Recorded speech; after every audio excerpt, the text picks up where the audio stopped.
today I'm going to be making a pull-apart style fresh bread loaf. In this I'm going to have two different flavours. The first flavour is going to be a parmesan and garlic. The second one is going to be tomato paste and cheese, and I'm going to have some dried herbs with both of these. What I've got here is a bread making starter kit. This is fantastic because it comes with our yeast and our bread flour. Bread flour is really important to use when making bread as opposed to your plain flour, your all-purpose flour or your self-raising flour. It has a higher amount of protein in it, which allows more gluten to develop in the mixture. The gluten is going to be really important because it's going to give us that delicious, chewy, elasticy texture that bread has. What we're going to do now is we're going to add our bread flour, 2 teaspoons of yeast, and 350 mils of lukewarm water. You want your water here to be sitting at around about 30 degrees. If you have it too hot or too cold, you're going to kill the yeast. It isn't going to be able to activate and your bread won't rise and develop the way that we want it to. So this here is 600 grams of our fresh bread flour. We're going to add that to our bowl. We're going to add our 2 teaspoons of yeast, and then we're going to add our 350 mils of lukewarm water.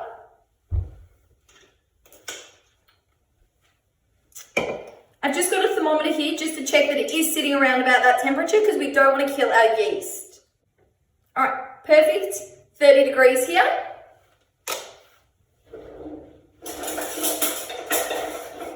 Give this a stir.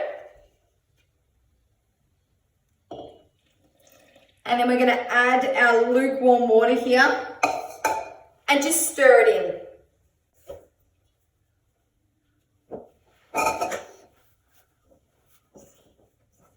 Now we're going to bring this onto our bench and we're going to give it a really good knead.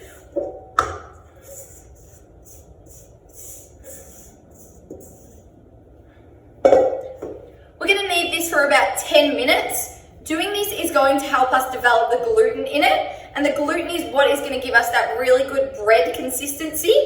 By kneading using our palms and flipping the bread every single time that we do it as we press it on our bench or our surface, this is going to help develop little holes and little air pockets in our bread, which is going to help give it that really good texture when it rises. Now that I've been kneading this bread for around about 10 minutes, what I'm going to do is I'm going to put it back into my mixing bowl and allow it to proof. During this stage, we want to leave this in our bowl for around about 45 minutes or until our mixture doubles in size. So you need to make sure that your mixing bowl is big enough to cater for that. I'm going to put a really clean tea towel over the top of this and place this in a really warm environment. I've got my oven on and I'm going to keep my door slightly ajar to allow the room to get really warm, which means our yeast has the best chance of growing. While my bread is rising, I'm going to get the fillings prepared for my bread pull-apart. I've got 5 cloves of garlic and I've got some olive oil. What I'm going to do is I'm going to put around about 3 tablespoons of olive oil into a bowl, and then I'm going to finely chop my garlic and add that to it to really infuse the oil.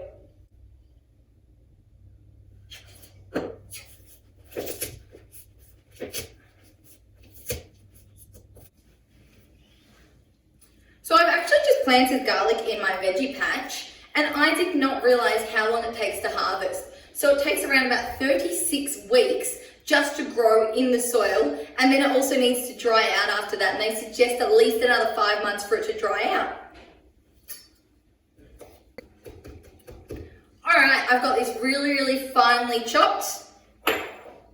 Now I'm just going to carefully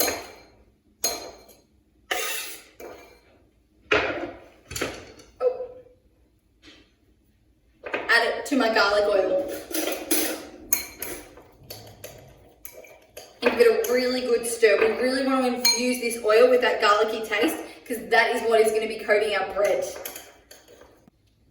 We're also now just going to grate our cheese and get everything ready so when our bread is ready to go, we can just put it all together.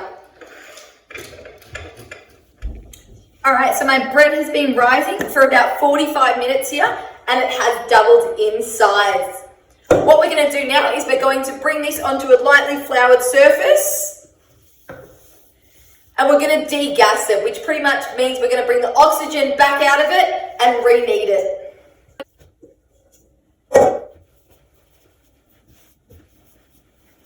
Now that I've degassed my dough, I'm going to divide this into 8 equal sized portions. I'm going to roll them into small circles so I can start to top it with all my fillings that I've got organised earlier.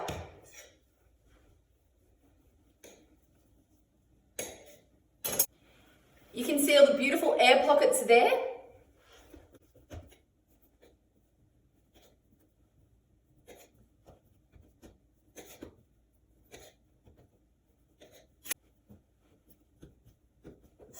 Now that I have all my bread balls ready to go, I'm going to have a plate ready so I can start getting all my fillings coated around our bread ball here. I've also got a pre-prepared oiled tin. You need to make sure that you have this oiled or greased, or else what's going to happen is it's going to stick when it rises and you're going to have a lot of your bread stuck on the outside of the tin. So I'm just going to start off with my garlicky oil here.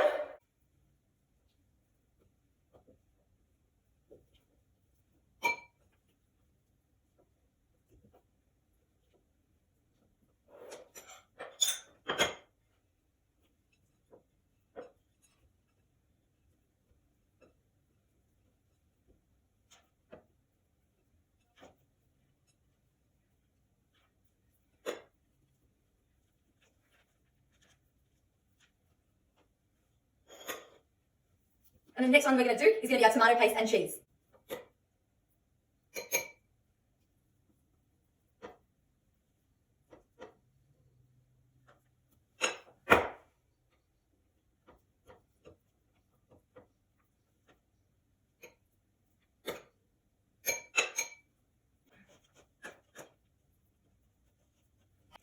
Just going to sprinkle both of them with our mixed herbs here.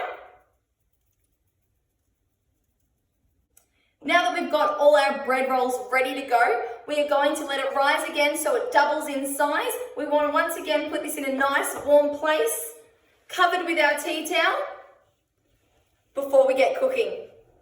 Our bread has had its final rise and it has definitely doubled in size here. Now we're going to bake it in our preheated oven, 200 degrees for 25 to 30 minutes or until it's nice and crispy.